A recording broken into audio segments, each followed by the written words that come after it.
Malang, sekitaran tahun 2013. Perkenalkan, namaku Ita. Aku berkuliah di salah satu universitas negeri di kota Malang. Dan karena tidak punya kerabat yang tinggal di dekat kampus, maka saat itu aku memutuskan untuk mengekos. Ya, kosan pertamaku kala itu berada di kawasan daerah padat penduduk.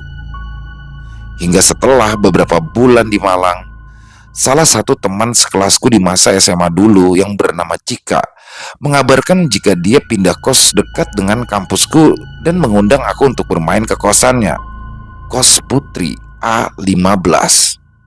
Aku pun sangat antusias sekali memenuhi undangannya untuk bermain ke kosannya. Aku berangkat ke sana berjalan kaki karena letaknya memang tidak jauh dari tempatku kos. Ya, kos A15 ada di tengah kota berdekatan dengan SMA, SMK, kampus dan kantor, tapi lingkungannya tetap asri dan sepi. Banyak sekali pohon besar dan rumah lawas di sepanjang jalan. Setelah kurang lebih 30 menit aku berjalan, maka tibalah aku di kos A15. Kosan ini letaknya di tikungan jalan berhadapan dengan hutan kota. Bangunannya 2 lantai dengan halaman luas dan taman tak terawat. Sebenarnya lebih mirip villa daripada kos-kosan. Pagar besi mengitari rumah sehingga bangunannya bisa terlihat dari depan dan samping jalan tanpa terhalang tembok. Di sudut halaman tumbuh pohon beringin yang tidak terlalu besar, tapi angin berhembus akar gantungnya berayun-ayun.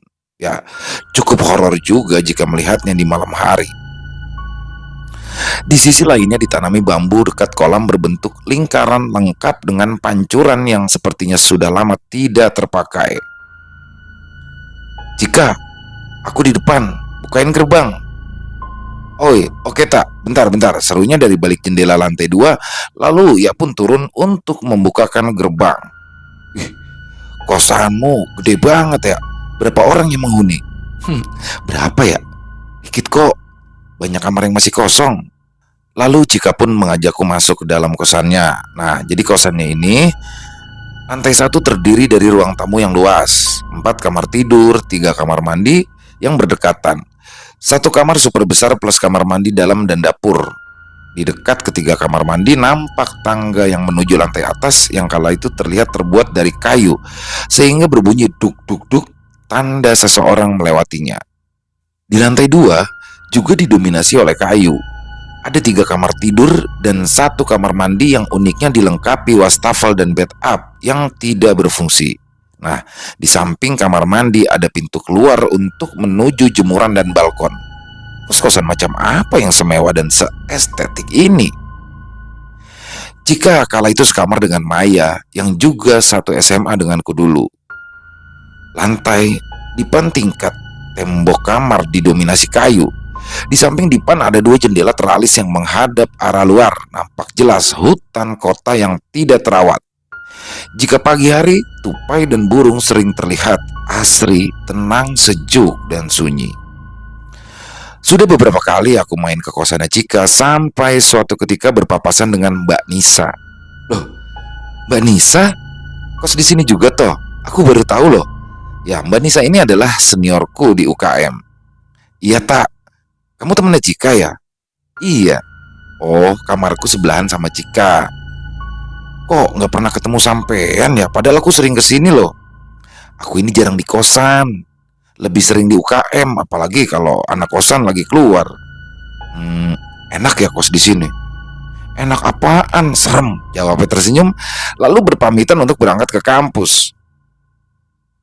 Beberapa bulan setelahnya, Mbak Nisa dan kakaknya yang tinggal sekamar memilih pindah kos sebelum masa sewa habis. Penasaran, tapi belum ada kesempatan bertanya sampai akhirnya ketika kami berada di kegiatan di UKM, Mbak Nisa bersedia bercerita tentang apa yang selama ini dia alami di kosan A15. Pernah suatu sore Mbak Nisa menonton TV untuk mengusir bosan karena pada saat itu sedang sendiri tanpa kesibukan. Nah, saat sedang asik nonton, tiba-tiba terdengar suara klinting. Mungkin gantungan baju yang terkena angin, batinnya mencoba menenangkan. Klinting. Terdengar lagi. Spontan Mbak Nisa pun menoleh ke arah jendela. Nampak bayangan anak kecil yang berlari sambil tertawa dari arah jemuran sampai ke depan kamar mandi. Kejadian itu berlangsung sekitar 5 sampai 10 detik. Masih mencoba berpikir positif, tapi bagaimana mungkin bisa? Kos-kosan ini memang sangat tertutup ya. Orang luar, apalagi anak-anak, tidak bisa sembarangan masuk. Kalaupun kerabat dari penghuni kos, Mbak Nisa pasti tahu, karena penghuninya hanyalah segelintir. Dan dari tadi pun tidak ada bunyi dari anak tangga tanda orang naik ke lantai 2. Karena merasa takut, Mbak Nisa pun akhirnya memilih tidur. Bayangan anak kecil itu menampakkan diri beberapa kali dengan tawanya yang sayup-sayup. Waktu kemunculannya pun selalu sama, sore menjelang maghrib. Jadi itulah alasan yang Mbak Nisa lebih memilih berada di sekretariat UKM daripada sendirian di dalam kosan. Senin pagi, Mbak Nisa yang sedang memanaskan mesin motor tiba-tiba dikagetkan tetangga di samping kos yang datang menyapa. Tidak ada angin, tidak ada hujan. Tiba-tiba ia bertanya, "Mbak, gak apa-apa nih ngekos di situ?" Tanyanya dengan raut penasaran. "Aman, Bu. Cuma memang kadang ada suara jemuran yang terkena angin," jawab Mbak Nisa seadanya. "Hati-hati loh, Mbak. Di rumah ini banyak kejadian." Setelah memberitahu peringatan tanpa penjelasan, beliau pun lalu pergi begitu saja. Mbak Nisa mencoba tidak berpikir ke arah mistis. Mungkin karena persaingan usaha kosan, batinnya. Tapi tidak dipungkiri, setelah obrolan ganjil dengan ibu itu, Mbak Nisa semakin was-was dan puncaknya sekitar jam 8. Mbak Nisa sudah merasa ngantuk, memutuskan untuk tidur lebih awal malam itu. Malam itu sunyi, satu-satunya bunyi berasal dari jarum jam dinding. Beberapa menit rebahan belum juga pulas, masih setengah sadar, Mbak Nisa tiba-tiba merasa ada sesuatu yang membuatnya tidak nyaman. Dan ketika ia membuka matanya, di samping kasur kala itu nampak sosok laki-laki hitam pekat yang sedang duduk. Sosok itu bersandar dengan lutut ditekuk, salah satu tangan menopang dagu dan tangan lainnya terbujur lurus. Mbak Nisa membeku. Setelah berusaha memejamkan mata, akhirnya Mbak Nisa pun bisa tertidur. Setelah kejadian itu, keesokan harinya Mbak Nisa pun demam. Merasa sudah sangat terganggu, Mbak Nisa dan kakaknya akhirnya sepakat untuk pindah kosan, walaupun masih ada sisa beberapa bulan lagi. Singkat cerita, karena suka dengan ketenangan dan kenyamanan kos A15, maka di tahun 2014 aku pun memutuskan untuk pindah ke sana. Aku ajak temanku yang bernama Arin untuk pindah dan mulai menempati kamar di samping kamar Cika. Jadi kamar Mbak Nisa dulu ya. Jadi lantai 2 ini diisi oleh Cika sekamar dengan Maya dan aku yang sekamar dengan Arin. Kami pun kala itu menikmati kebersamaan di kos. Cika dan Maya pun jadi jarang keluar. Penghuni lantai 2 hanyalah kami berempat saja, serasa rumah sendiri. Jadi aku sempat meragukan di awal cerita Mbak Nisa. Kos ini memanglah terlihat suram, mungkin karena sangat besar hingga kurang terawat, dan kebetulan lokasinya berada di depan hutan kota yang sangat sepi. Kami pun sering mengundang teman untuk berkumpul di ruang tamu, memasak bersama-sama, main Uno, nonton yang kadang tidak tahu waktu, merasa sangat bebas karena memang tidak ada penjaga kosnya. Hingga suatu ketika, teman kami pun berpamitan pulang dan aku berniat untuk mengantar ke depan pintu untuk membukakan gerbang. Saat itu aku pun tersadar. "Tahu kunciku nggak? Kok nggak ada ya?" "Loh, terakhir kamu taruh di mana?" sahut Arin. "Kalau aku tahu ya, aku nggak bakal nanya, nggak bakal nyari." Akhirnya kami pun sibuk mencari kuncinya. "Kok malah pada sibuk nyari kunci? Aku bukain gerbangnya dulu dong, mau pulang nih." Ya wis. Aku antar Timo dulu ya, habis itu aku bantu nyari." Maya pun lalu keluar untuk mengantarkan Timo, lalu kembali membantuku untuk mencari kunci. Kami mencari di semua sudut ruang tamu, dapur, kamar, atau tempat-tempat yang sedari tadi aku lewati. Menyerah. Aku menyerah karena kunci itu tidak ketemu. Dan demi kenyamanan bersama, aku pun menggandakan lagi kunci gerbang dan kunci kamar. Seminggu pun berlalu. Di Sabtu pagi, aku dan Arin sedang tiduran di kamar sebelah. Saat itu Cika sedang membongkar isi lemari pakaiannya. Diambilnya baju-baju itu lalu dirapikannya kembali. Nah, di tengah-tengah aktivitasnya itu, tak, kuncimu nih. Dilemparnya benda itu ke arahku. Loh, kamu nemu di mana?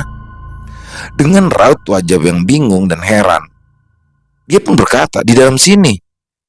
Kami berempat terdiam, berpikir bagaimana caranya kunci itu ada di dalam saku celana yang tidak pernah dipakai Cika. Bahkan celana kusam itu berada di tumpukan baju paling bawah. Cukup lama kami mencoba merasionalkan, kok bisa ya? Dan daripada terus penasaran tapi tidak mendapat jawaban, kami pun mengabaikan kejanggalan itu. Yang terpenting saat ini adalah kunci sudah ketemu dan tidak dimanfaatkan orang lain untuk hal-hal yang tidak diinginkan. Hingga akhirnya sudah beberapa bulan aku tinggal dan mulai akrab dengan penghuni kos yang lain. Salah satunya adalah Monska yang tinggal di kamar bawah. Aku, Maya, Arin, dan Cika beberapa kali main ke kamarnya. Tidak sering karena dia juga jarang di kosan. Jadi Monska ini adalah salah satu penghuni lama dan anaknya cuek ya. Jadi aku tidak menyangka kalau ternyata dia juga sering diganggu di awal-awal kos. Dia bercerita pengalaman aneh pertama yang pernah dialami terjadi di malam Jumat.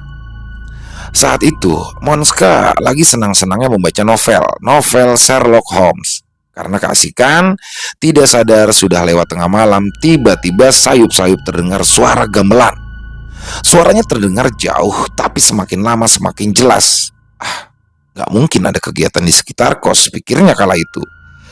Karena saat itu suasana sangat sunyi, bahkan suara orang atau motor yang lewat pun tidak ada. Suara gamelan itu pun baru berhenti sekitar jam 3 pagi. Nah, sejak kejadian itu Monska tidak pernah bisa tidur sebelum mendengarkan azan subuh. Tahu nggak tak? Gamelan itu suaranya sering muncul semenjak hari itu. Sampai kadang aku nggak ngegubris lagi sama sekali. Katanya lama-kelamaan suara gamelan itu pun tidak pernah terdengar lagi dan Monska sudah merasa nyaman. Tapi di suatu malam tidak ada tanda gerbang dibuka, tidak ada langkah kaki, dan tidak ada suara motor. Sunyi. Tiba-tiba srek, srek, srek. Suara sapu lidi menyapu jalan tengah malam terdengar tepat di depan kos. Mungkin tetangga sebelah. Tapi ngapain juga tetangga sebelah nyapu jalanan depan hutan kota tengah malam? Katanya pada diri sendiri, hutan kota ini memang minim penerangan. Satu-satunya sumber cahaya adalah dari kos-kosan kami. Mana mungkin ada yang berani menyapu jam seperti itu? Srek, srek, srek terdengar lagi terus selama 30-45 menit.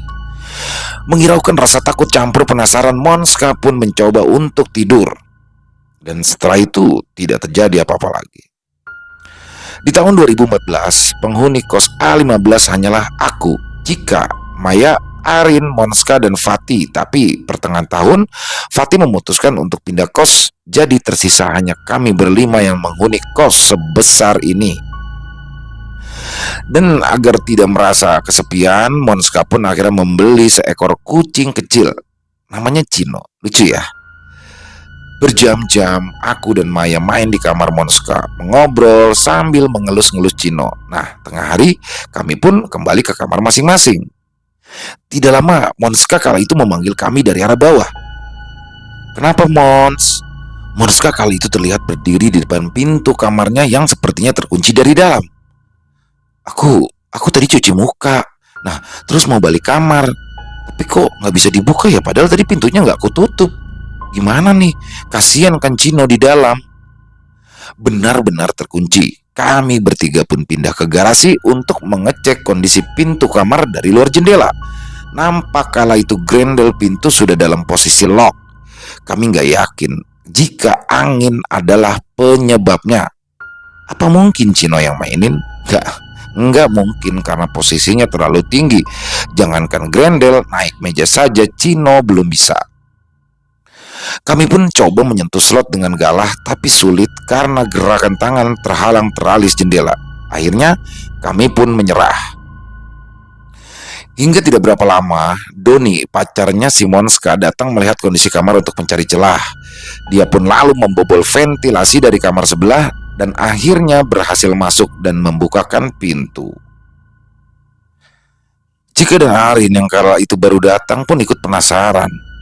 Kami coba geser-geser slotnya. Lumayan seret loh padahal. Kok bisa pindah ya? Pintu kamar Monska menjadi topik menarik siang itu, dan sama seperti kasus kunci dalam saku. Kami tidak tahu penyebabnya, ya sudah. Toh sekarang Monska sudah bisa masuk ke dalam kamar. Sebenarnya, aku, Cika, dan Arin masing-masing pun pernah mengalami hal aneh saat sedang sendirian. Seperti Arin yang mendengar suara dari dalam lemari baju saat itu. Saat itu kos-kosan sedang kosong. Arin kala itu pulang untuk makan, sholat, dan istirahat. Karena kuliah selanjutnya masih 3 jam lagi. Sudah jadi kebiasaan kalau memang ada waktu santai, dia pun main game Farm Heroes Saga. Tidak terasa 2 jam pun sudah dia main. Lupa kalau masih ada kuliah sore. Tiba-tiba tok tok tok, tok tok tok. Refleks Arin menengok mencari sumber suara. Tok tok tok. Ketukannya berasal dari dalam lemari. Merinding. Dia pun mengambil ransel dan kunci motor. Oke, aku berangkat kuliah, ucapnya dalam hati gemetar sambil menutup pintu kamar. Karena Arin yang sekamar denganku, jadi dia pun menceritakan duluan. Mungkin suara cicak kali ya. Tanggapanku bercanda biar tidak terlihat takut. Sebenarnya aku pun juga beberapa kali mendengar suara yang tidak jelas. Yang paling sering adalah suara langkah kaki saat tidak ada seorang pun selain aku di kos-kosan. Seperti yang aku sebutkan sebelumnya, tangga dan lantai atas seluruhnya dari kayu. Jadi siapapun yang akan naik ke atas pasti akan terdengar langkahnya. Hari itu aku sendirian. Tidak ada jadwal kuliah. Keempat temanku kala itu sudah berangkat sejak pagi. Aku yang mulai lapar, lalu aku mencari Indomie di bank makanan di bawah meja. Duk, duk, duk. Sudah ada yang pulang nih. Alhamdulillah gak sendiri, pikirku. Kebiasaan kami tiap pulang kuliah pasti saling menyapa atau setidaknya ngomel mengeluhkan banyaknya tugas. Tapi kali ini tidak ada satupun suara dari mereka. Duk, duk, duk. Aku langsung berlari ke depan tangga dan tidak ada siapa-siapa di sana. Dan karena sudah terjadi beberapa kali, kesal dan penasaran, aku pun duduk di anak tangga paling atas. Aku tungguin nih. Ayo naik, ucapku kencang. Lama menunggu, suara itu tidak ada lagi muncul. Ceklek. Maya pulang. Kamu ngapain, tak? Tadi ada suara orang naik, padahal gak ada siapa-siapa. Penasaran aku tungguin deh. Kucing mungkin. Kucingnya sebesar apa? Kami pun tertawa. Suara-suara aneh juga beberapa kali didengar Cika. Waktu terjadinya sama seperti Monska, selalu tengah malam. Dan yang paling diingat Cika adalah saat itu jam 2 dini hari. Dan karena kebelet, dia pun terbangun dari tidurnya. Mencoba mengumpulkan nyawa, tiba-tiba terdengar suara tawa dari arah jemuran. Ya, tawa perempuan. Tawa perempuan yang sangat sulit untuk didefinisikan dengan akal sehat. Terdengar seperti campuran suara tertawa, menangis, dan kokok ayam, kencang dan jelas. Karena gagal membangunkan Maya, Cika pun tidak berani ke kamar mandi lalu kembali tidur. Menurutku, satu-satunya cara agar tetap nyaman tinggal di sini tanpa merasa takut adalah mengabaikan suara-suara aneh yang muncul dan anggap saja hanya imajinasi. Mungkin menjadi respon adalah bisa jadi si pemilik suara tersinggung karena merasa diremehkan. Jadi beberapa hari setelahnya gangguan serupa itu muncul. Aku masih terjaga main Twitter stalking. Asik memandangi foto-fotonya, membayangkan rasa makanan yang tidak bisa kubeli. Jariku pun terhenti oleh suara sayup-sayup, namun jelas. Ya, terdengar suara tangisan perempuan. Suaranya seperti jauh, tapi serasa dibisikkan ke telinga kiriku. Kupejamkan mata rapat-rapat. Ngapunten, Mbak. Sepurane, rintiku dalam hati. Tidak henti-hentinya aku membaca ayat kursi sampai akhirnya aku tertidur. Seingatku, aku belum pernah ceritakan ini ke teman kosku, takut dibilang kualat. Berbulan-bulan sudah tidak ada kejadian aneh lagi, pikirku. Kita semua sudah bebas dari kepanon yang tidak perlu. Apalagi kala itu kami disibukkan dengan tugas kuliah yang memang tidak bisa santai. Jadi hampir setiap malam kami pun keluar berburu wifi gratis untuk mengerjakan tugas. Seperti malam ini, Arin dan Cika nugas di luar, tinggallah aku dan Maya di dalam kos. Kala itu Maya tertidur di kamarku, jadi hanya aku satu-satunya yang terjaga. Biar tidak sepi, aku pun menonton film. Pikirku sedari pagi laptopku di kamar Cika, jadi aku pun nonton di sana. Aku duduk bersandar di samping dipan, membuka stok film dari harddisk dan memilih Marmut Merah Jambu, film komedi Raditya Dika. Santai nonton sambil ngambil kuaci. Dan saat sedang seru-serunya terdengar langkah terburu-buru dari arah tangga. Duk duk duk duk duk duk duk. Biasa aja Ci, nggak perlu lari kali, teriakku tanpa mengalihkan pandangan dari layar laptopku. Memang Cika kalau naik tangga sepertinya tidak bisa santai, tapi selang beberapa menit, kok anak ini nggak pernah masuk-masuk kamar ya? Aku pause filmku tanpa merubah posisi duduk. Ku tengok ke arah tangga, tidak ada siapa-siapa. Ku coba menghubungi Cika. Ci, di mana? Masih di A3, salah satu gedung kampus yang ada wifi-nya. Tugasku belum selesai. Mon, kencanmu masih lama kah? Habis ini pulang. Bodoh amat lah, toh suara semacam ini sudah biasa. Aku pun lanjut nonton lagi. Tidak lama kemudian terdengar suara motor dan gerbang yang terbuka. Monska pulang. Setelah menutup pintu, dia pun langsung naik ke lantai atas sambil berteriak. Tak! Kaget, aku langsung keluar kamar. Begitu berdiri di depan pintu, kami saling bertatapan mematung sepersekian detik. Kamu nyium bau gak? Aku mengangguk. Bau kemenyan, menyeruak sangat kuat. Heran, kenapa bau sekuat ini tidak tercium sampai kamar padahal pintunya terbuka lebar. Kami pun ketakutan dan masuk ke kamarku, di mana kala itu Maya masih tertidur. Mai, bangun Mai. Ini rumah bau kemenyan. Maya hanya meregangkan badan sebentar lalu kembali tertidur. Ya Allah, anak ini aneh. Bau kemenyan juga tidak masuk ke dalam kamarku. Aku dan Monska pun tidak berani keluar kamar, seakan ini satu-satunya tempat yang paling aman. Bau kemenyan ini dari mana ya? Berjam-jam kemudian Cika dan Arin pun pulang. Mereka nampak curiga karena Monska jarang main ke kamarku sampai selarut ini. Kami pun akhirnya menceritakan apa saja yang baru terjadi. Dari raut muka Arin nampaknya bau itu sudah hilang. Loh, kok aku doang ya yang gak pernah ngalamin kejadian aneh? Kamu pengen? Saut Arin. Enggak, makasih. Di awal tahun 2015, karena 1-2 hal, Cika pun memutuskan pindah kos. Artinya tinggallah Maya seorang diri di kamar satu dan biaya kos juga ditanggung sendirian. Sebagai bentuk solidaritas, kami bertiga pun meminta izin pemilik kos untuk pindah di kamar 3 dan biaya kos dibagi rata. Sejak awal, kamar 3 ini belum pernah dihuni karena biaya sewanya paling mahal mengingat ukurannya yang sangat luas, kira-kira 4x8 meter. Sama seperti sebelumnya, interior didominasi kayu. Seharian kami pun menghabiskan waktu untuk membersihkan kamar dari debu yang luar biasa tebal. Kali ini tempat tidur kami terpisah, bukan lagi dipan tingkat seperti sebelumnya. Aku dan Maya memilih tempat tidur di samping jendela. Menurutku ini spot terbaik. Membayangkan esok pagi ketika bangun, yang kulihat pertama adalah dahan pohon, burung, dan tupai. Tapi bagi Arin, menyeramkan kalau bisa melihat apa yang terjadi di luar sana, sehingga ia pun memilih tempat tidur di samping lemari.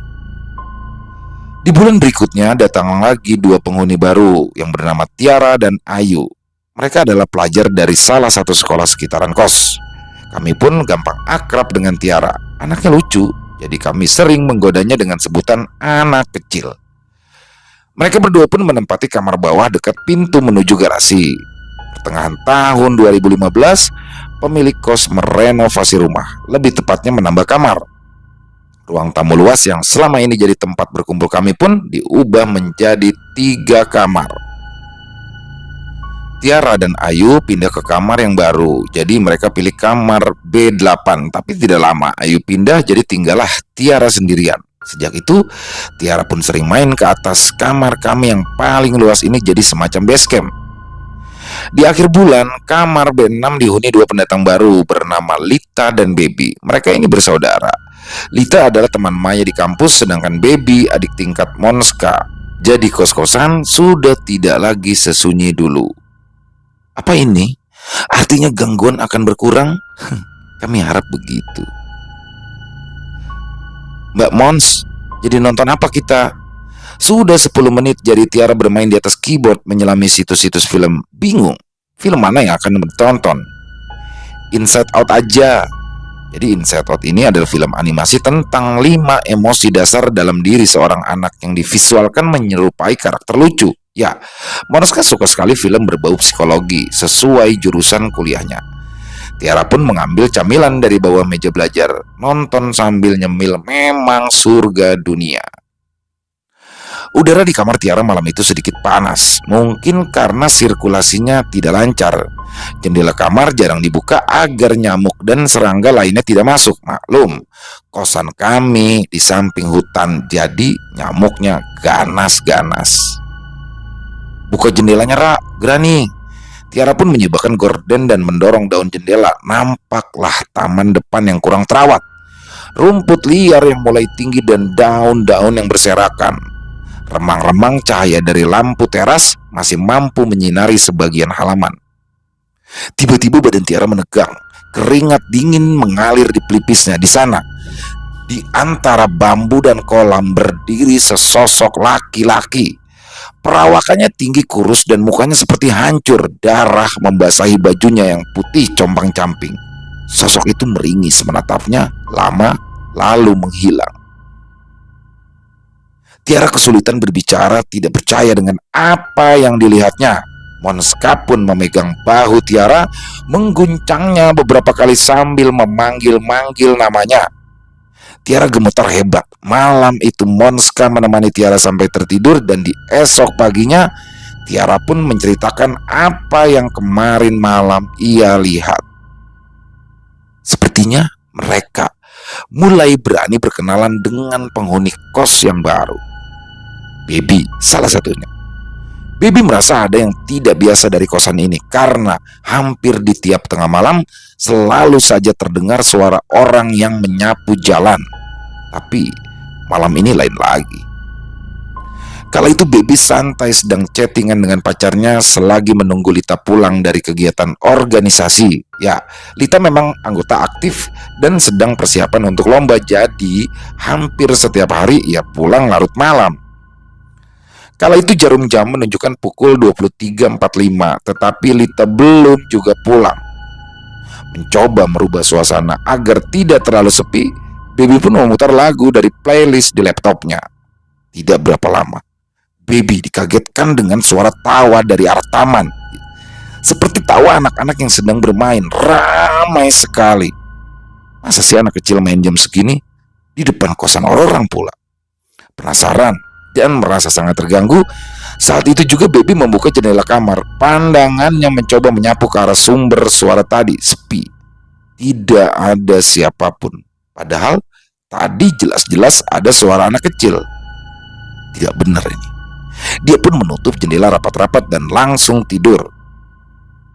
Kak Mons, kemarin malam aku dengar suara anak kecil main di taman depan sana. Padahal itu di jam 12:30 malam loh. Pernah juga tengah malam aku dengar suara orang nyapu sama suara langkah kaki di tangga ini. Udah, biasa itu, biarin aja. Dan teman-teman kami yang pernah berkunjung ke kos A15 hampir semua berkomentar. Kok bisa-bisanya sih kamu betah di sini? Ya, nyatanya kenyamanan kos ini mengalahkan kengerian yang kami rasakan. Tahun 2016, Arin pun pindah kos. Otomatis biaya sewa kamar yang semula ditanggung bertiga akhirnya menjadi tanggungan berdua. Karena aku dan Maya keberatan, maka kami pindah kamar. Kami pindah ke kamar B3 di dekat Monska. Dan di 2016 pula, penghuni kos A15 bertambah dari kalangan pelajar dan mahasiswa pasca sarjana, maka hampir seluruh kamar di lantai 1 terisi. Hingga akhirnya di tahun 2017, aku dan Maya pun akhirnya lulus kuliah.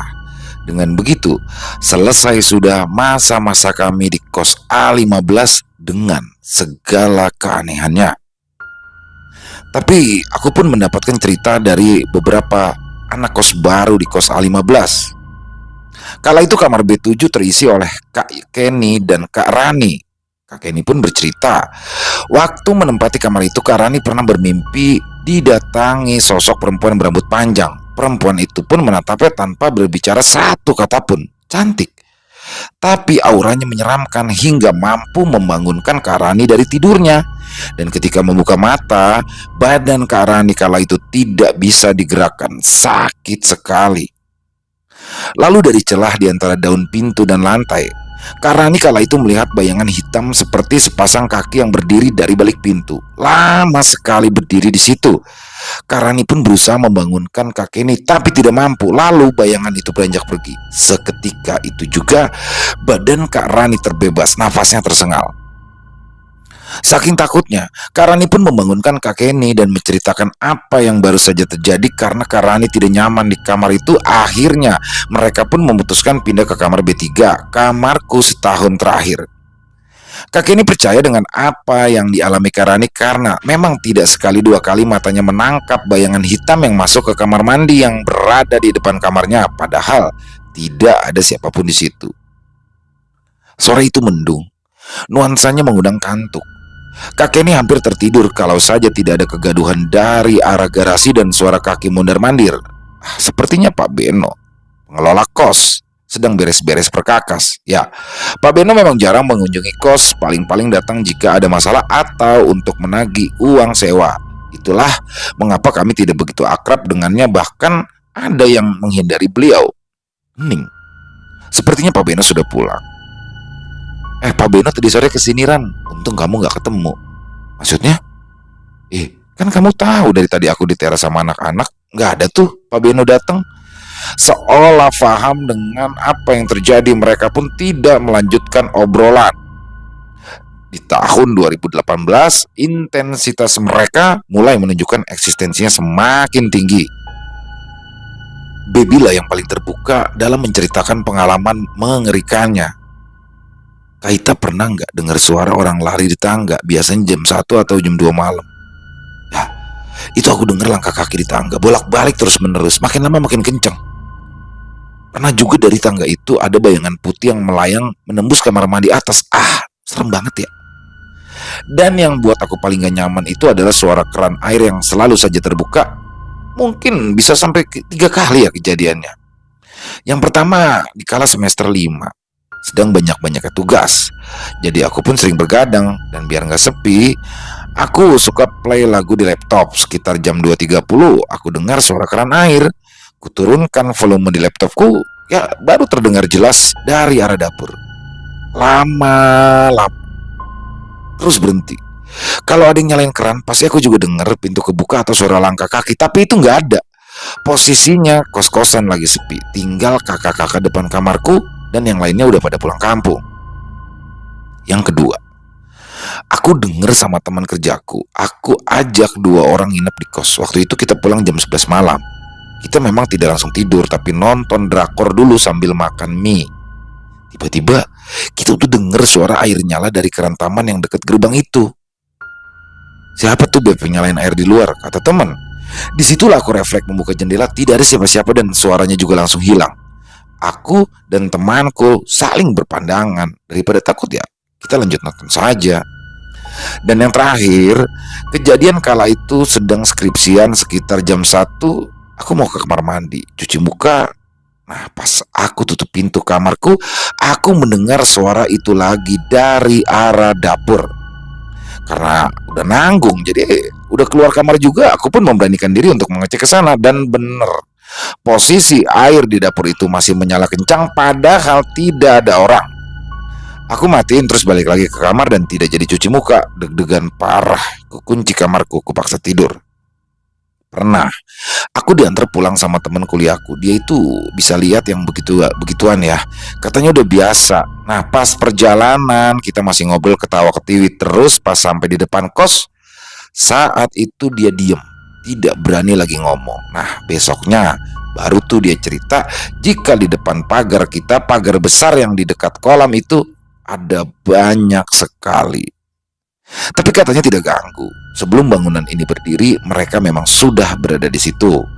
Nah, yang bikin dia diam, kala itu dia melihat kakek-kakek di sekitaran bambu.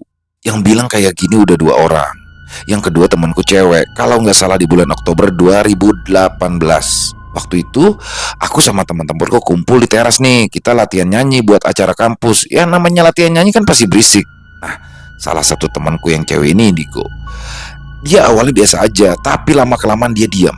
Aku tanya kenapa, dia jawab jangan ribut-ribut. Nah, pas ke kamarku dia menceritakan jika ada yang mengintipin kita dari balik pohon bambu. Dan katanya di dekat kolam itu banyak sekali sosok. Bentuknya tidak karuan dan di dalam juga ada makhluk besar. Dan di kamar mandi sebelah tangga mereka pun memperlihatkan wujudnya ke temanku ini karena mereka merasa terganggu dengan penjaganya dia. Selama ini kita sebatas mendengar suara saja kan. Nah, tahun lalu parah. Aku pulang kerja jam 7.30, di sebelah kamarku itu ada anak baru. Mereka lagi mengundang teman-temannya kumpul. Ribut gitu, ada yang berantem. Tiba-tiba salah satu cewek itu menjerit kencang sekali. Aku kira main-main, ngeprank atau apalah. Lama-lama ia menangis histeris, ternyata dia kerasukan. Untung waktu itu ada keluarganya kakak-kakak pasca yang bantuin. Akhirnya si cewek itu diurut, badannya pun digosok dengan bawang, dan tidak lama dia kejang-kejang kuat banget, yang megangin sampai 4 orang. Habis itu dia diem lalu pingsan. Sumpah kak, itu pertama kali seumur hidupku melihat langsung orang yang kesurupan. Aku tidak menyangka jika cerita dari Baby akan se-ekstrim ini. Ternyata paranormal experience-ku di kos ini pun belum seberapa. Nah, aku pun baru dapat chat dari Cika. Dia bilang kalau ada teman kerjanya yang tinggal di dekat kosan kami, namanya Mbak Desi. Nah, saat itu Mbak Desi pun bercerita, membagikan kisah pengalamannya di kosan A15. Jadi malam itu sekitar pukul 01.30 Mbak Desi baru keluar kantor. Jalanan kala itu sudah sepi. Udara dingin menemaninya di sepanjang perjalanan pulang. Akses terdekat ke rumah Mbak Desi kala itu ditutup kalau sudah lewat jam malam. Jadi harus mengambil jalan yang memutar. Mbak Desi pun mengendarai motornya melewati hutan kota dan kosku sampai di tikungan. Nampak jalan kala itu dihiasi akar gantung dari pohon beringin yang tumbuh di halaman kos. Akar gantungnya menjuntai sebagian melewati pagar sampai ke jalan. Kira-kira jaraknya 2 meter. Mbak Desi pun sadar jika memang ada yang aneh. Dia melihat salah satu bagian akar gantung itu warnanya hitam, lebih panjang dan tebal dari yang lain. Ya Allah, itu rambut. Karena sudah terlalu dekat dan tidak mungkin bisa menghindar, rambut itu pun menyentuh wajahnya. Tiba-tiba terdengar gigi tawa perempuan. Suaranya lantang, refleks Mbak Desi pun langsung tancap gas berlari. Kejadian serupa juga dialami oleh temannya. Jadi sudah 2 orang yang mengalami. Cukup menguatkan bahwa itu bukan sekedar halusinasi. Jadi ada teman kosnya yang sering mendengar suara orang menyapu pakai sapu lidi di tiap tengah malam. Dan ternyata Mbak Desi pernah juga. Bahkan direkam, sempat direkam. Bukan suara orang yang nyapu pakai lidi, tapi suara perempuan itu seperti sedang mainin roknya. Jadi selama ini suara srek itu adalah bukan suara orang yang menyapu, tapi adalah suara seorang sosok perempuan yang sedang memainkan roknya. Aku pun teringat tentang tetangga yang memperingatkan salah satu penghuni kos agar berhati-hati karena pernah ada kejadian.